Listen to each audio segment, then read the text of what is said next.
আসসালামু আলাইকুম রহমতুল্লাহি ওবরাকাতু। সম্মানিত উপস্থিতি, আজকে পবিত্র জুমার দিন আল্লাহর ঘর মসজিদে আসার বসার তৌফিক দান করেছে। এই জন্য আমরা আল্লাহ তাআলার দরবারে শুকরিয়া আদায় করি, সবাই বলি আলহামদুলিল্লাহ। কেননা আমাদের মতো অনেক ভাই আছে হাসপাতালে অসুস্থ, ক্লিনিকে অসুস্থ হয়ে পড়ে আছে, তারা আসতে পারে নাই। আল্লাহ পাক যে আমাদেরকে সুস্থ রেখেছে, আমাদেরকে আসার বসার তৌফিক দান করেছে, এই জন্য আমরা আল্লাহ তাআলার দরবারে উচ্চস্বরে শুকরিয়া আদায় করতে হবে, সবাই বলতে হবে আলহামদুলিল্লাহ। আল্লাহ তাআলা কোরআন শরীফে বলেন, লা ইন শাকারতুম লাযিদান্নাকুম ওয়া লা ইন কাফারতুম ইন্না আযাবি লাশাদীদ। যে ব্যক্তি আমার নিয়ামতের শুকরিয়া আদায় করবে, আমি নিয়ামত বৃদ্ধি করিয়া দিব। আমি ছোট্ট একটা ঘটনা বলতেছি। হজরত মুসা নবী আলাইহিস সালাতু ওয়াসসালাম আল্লাহর সাথে দেখা করার জন্য যাইতেছে। যাওয়ার পথে কিছু মাকলুক হাঁস জিজ্ঞাসা করতেছে, হে নবী, আপনি আপনার খোদাকে জিজ্ঞাসা করিয়েন, জমিনে অনেক দিন পর্যন্ত বৃষ্টি হইতেছে না, জমিনে কবে বৃষ্টি হবে? তখন মুসা নবী আল্লাহ তাআলাকে জিজ্ঞাসা করলেন, হে আল্লাহ, জমিনে অনেক দিন পর্যন্ত বৃষ্টি হইতেছে না, তোমার কিছু মাকলুক হাঁস কষ্ট করতেছে, কবে জমিনে বৃষ্টি হবে? তখন আল্লাহ তাআলা বললেন, জমিনে আরও 500 বছর পরে বৃষ্টি হবে। তখন আবার পুনরায় যখন মুসা নবী আসতেছে, হাঁসগুলা বলতেছে, হে নবী, আপনি বলছেন আপনার খোদাকে কবে জমিনে বৃষ্টি হবে? তখন মুসা নবী বলতেছে, আল্লাহ তাআলা বলছেন জমিনে আরও 500 বছর পরে বৃষ্টি হবে। তখন হাঁসগুলার সঙ্গে সঙ্গে বলতেছে আলহামদুলিল্লাহ। তখন মুসা নবী রেগে গিয়ে বললেন, যদি জমিনে আরও 500 বছর পরে বৃষ্টি হয়, তোমরা তো না খেয়ে মারা যাইবা। তখন হাঁসগুলো আবার বলতেছে আলহামদুলিল্লাহ। তখন আলহামদুলিল্লাহ বলার সঙ্গে সঙ্গে জমিনে বৃষ্টি শুরু হয়ে গেল। তখন মুসা নবী আল্লাহকে জিজ্ঞাসা করলেন, হে আল্লাহ, আপনি বলছেন জমিনে আরও 500 বছর পরে বৃষ্টি হবে, এখন দেখতেছি সঙ্গে সঙ্গে বৃষ্টি। তখন আল্লাহ তাআলা বললেন, যখন এরা আমার শুকরিয়া আদায় করছে, তখন আমি আর দেরি করতে পারি নাই, আমি সঙ্গে সঙ্গে বৃষ্টি দিয়ে দিছি। এজন্য সম্মানিত উপস্থিতি, আল্লাহ তাআলার নিয়ামতের শুকরিয়া আদায় করলে আল্লাহ তাআলা নিয়ামত বৃদ্ধি করিয়া দিবেন। আল্লাহ তাআলা হাইওয়ান এবং মানুষকে 4টি জিনিস দ্বারা সৃষ্টি করেছে। 1 নম্বর আগুন, পানি, মাটি, বাতাস। এই 4টি জিনিস দ্বারা আল্লাহ তাআলা আমাদের সবাইকে সৃষ্টি করেছেন। মানুষ এবং হাইওয়ানকে সৃষ্টি করেছেন। মানুষ এবং হাইওয়ানের মধ্যে আমি যদি প্রশ্ন করি, মানুষ এবং হাইওয়ানের মধ্যে কি পার্থক্য আছে, তখন অনেকে বলবেন মানুষ এবং হাইওয়ানের মধ্যে পার্থক্য হলো যে বিবেক। আসলে না, মানুষ এবং হাইওয়ানের মধ্যে পার্থক্য হলো যাই 3টা। 1 নম্বর হলো যাই কোরআনের আলেম, 2 নম্বর হলো যাই আমল, 3 নম্বর হলো যাই ফিকরে আখিরাত। মানুষ এবং হাইওয়ানের মধ্যে এই 3টা জিনিস পার্থক্য, এবং এই 3টা জিনিস যে মানুষের মধ্যে থাকবে সে হইল যে প্রকৃত মানুষ। আর যদি এই 3টা জিনিস যদি মানুষের মধ্যে না থাকে, তাহলে সে হইল যে হাইওয়ানের সমতুল্য। আমি এই 3টা জিনিস বিস্তারিত বললে আপনারা বুঝতে পারবেন আসলে প্রকৃত মানুষ, প্রকৃত হাইওয়ান কারা। 1 নম্বর হচ্ছে যে কোরআনের আলেম। কোরআনের আলেম থাকতে হবে, সহিশুদ্ধভাবে কোরআন জানতে হবে। 2 নম্বর হইল যাই আমল। কোরআনের আলেমের পাশাপাশি থাকতে হবে আমল। দেখা গেছে হাজার হাজার লক্ষ লক্ষ কোটি কোটি কারি হাফেজ বাংলাদেশে, বিদেশে, সারা বিশ্বের মধ্যে আছে, কোরআনের এলেম আছে, কিন্তু দেখা যায় কোরআনের এলেমের পাশাপাশি আমল নাই। এই জন্য কোরআনের আলেম থাকলে প্রকৃত ইনসান হওয়া যাবে না। কোরআনের আলেমের পাশাপাশি থাকতে হবে আমাদের আমল। আমল দেখা গেছে হাজার হাজার আলেমওয়ালা লোক আছে, কিন্তু আমল নাই, তাহলে প্রকৃত মানুষ হওয়া যাবে না। আমলের পাশাপাশি থাকতে হবে আমাদের ফিকরে আখিরাত। আমাদের আলেম আছে, আমল আছে, কিন্তু যদি আমাদের ফিকরে আখিরাত না থাকে তাহলে প্রকৃত মানুষ হওয়া যাবে না। ফিকরে আখিরাত বলতে আমি ছোট্ট একটা ঘটনা বলতেছি।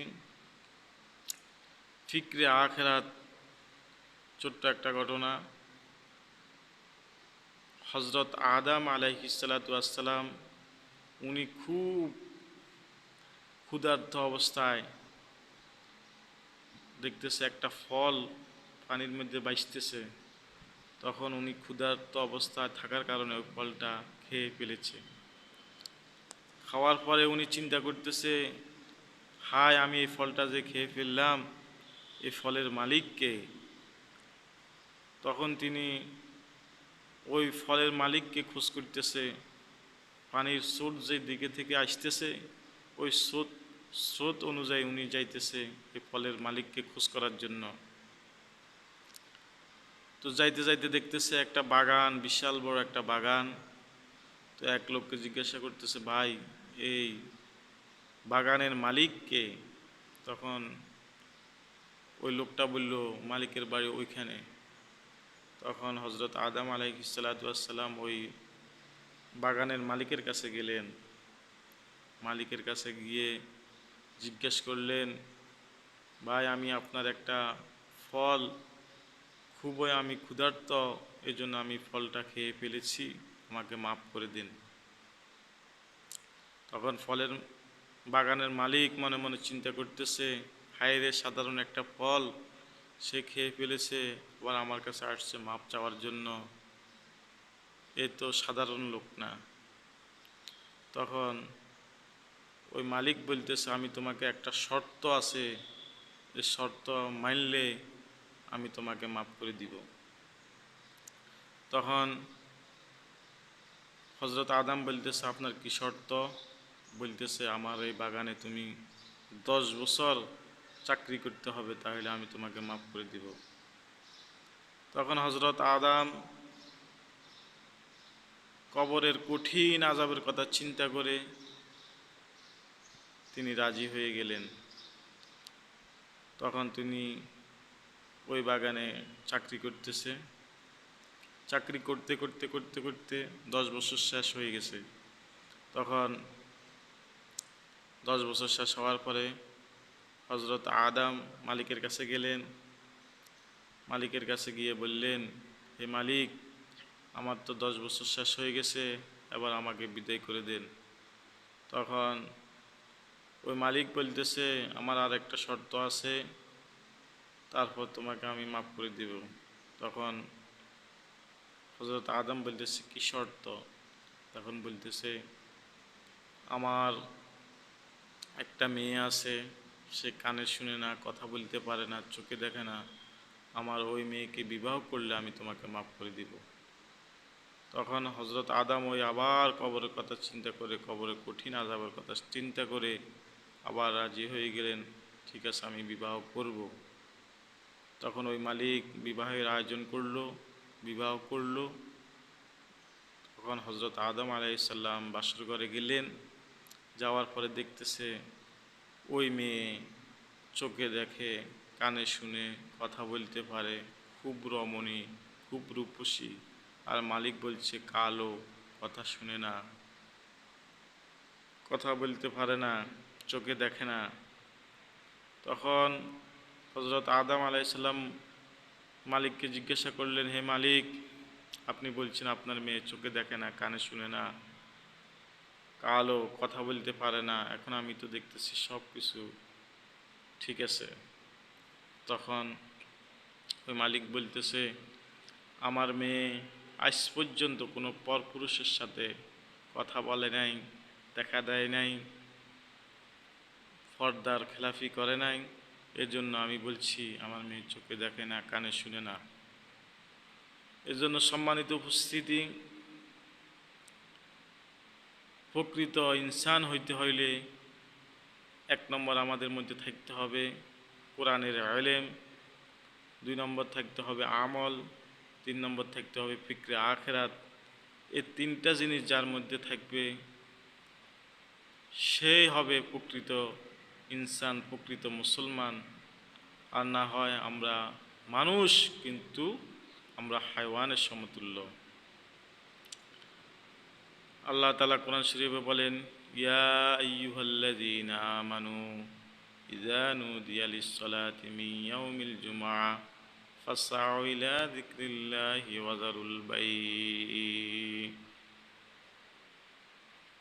হে মুমিন মুসলমানগণ, তোমরা পবিত্র জুমার দিন তোমরা সমস্ত কাজ কর্ম ফেলে রেখে তোমরা তোমাদের বেচা কিনা যত কাজকর্ম আছে সকল কাজকর্ম রেখে তোমরা মসজিদে চলে আসো। জুমার দিন যে ব্যক্তি প্রথম আসবে আল্লাহ তাআলা তাকে উট কোরবানি করার সওয়াব দান করবে। দুই নম্বরে যে আসবে তাকে একটা গরু কোরবানি করার সওয়াব দিবে। তিন নম্বরে যে আসবে সে একটা বকরি কোরবানি করার সওয়াব পাবে। তারপর যে আসবে সে একটা হাঁস কোরবানি করার সওয়াব পাবে। তারপর যে আসবে সে একটা ডিম কোরবানি করার সওয়াব পাবে। আমরা জুমার দিন দেরি না করে সকলে তাড়াতাড়ি মসজিদে আসব। আমরা মসজিদের আসি, অসংখ্য নেকির মালিক হব। আল্লাহ তাআলা আমাদের সবাইকে উক্ত কথাগুলা আমল করার জন্য তৌফিক দান করুক। আল্লাহ তাআলা সবাইকে এবং যারা শুনছে যারা সবাইকে আল্লাহ তাআলা আমল করার তৌফিক দান করুক। আমিন।